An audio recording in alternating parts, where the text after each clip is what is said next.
Ni kazi sana kumshauri mtu anayekaribia kutapeliwa, lakini acha nijaribu. Katika mitandao ya kijamii, wanawake wengi wamekuwa wakitapeliwa pesa, hasa kupitia njia ya mapenzi. Social media zote unazozijua na unazozitumia, kuna watu kazi yao wao ni kuwa DM wanawake, mwisho wa siku ataanza kukuchatisha kimapenzi kuwa nimekupenda, sijui unapatikana wapi, utamwambia, sijui atakwambia mtaa gani. Mwisho wa siku atakwambia mimi nataka nikutumie zawadi kama mpenzi wangu, naomba unipe ushirikiano ili upate hiyo zawadi. Wewe utakubali.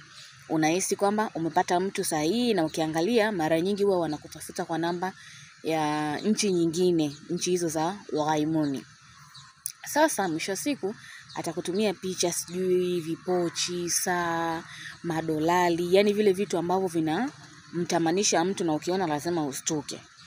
Wewe ukishaviona unajua kweli umefanyaje, unatumia hivyo vitu, na atakupigia picha na begi kuwa tayari ameshavipaki, ameweka pale na jina lako. Kumbe hivyo vyote ni uongo.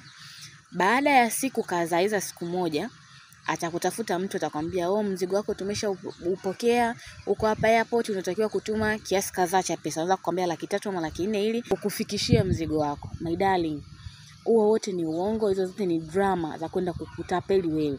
So usipokuwa na akili ya kustuka mapema, unatapeliwa. Kwa hiyo wengi wamejikuta wanatuma pesa ili wasubirie apate $2,000, sijui $3,000, vipochi, saa, sijui muda mwingine wanaikaga na simu. Hivyo ni uongo my dear. Mtu hakujui, humjui, hamjawahi kuonana, from nowhere tu akutumia iPhone, akutumia madolari, vipochi. Tutumie akili. Wanawake wengi wamelizwa kwa kupitia huo uongo wa kimapenzi. Ukishaona namba ya nchi nyingine basi unachanganyikiwa. Watakuchanganya kweli kweli.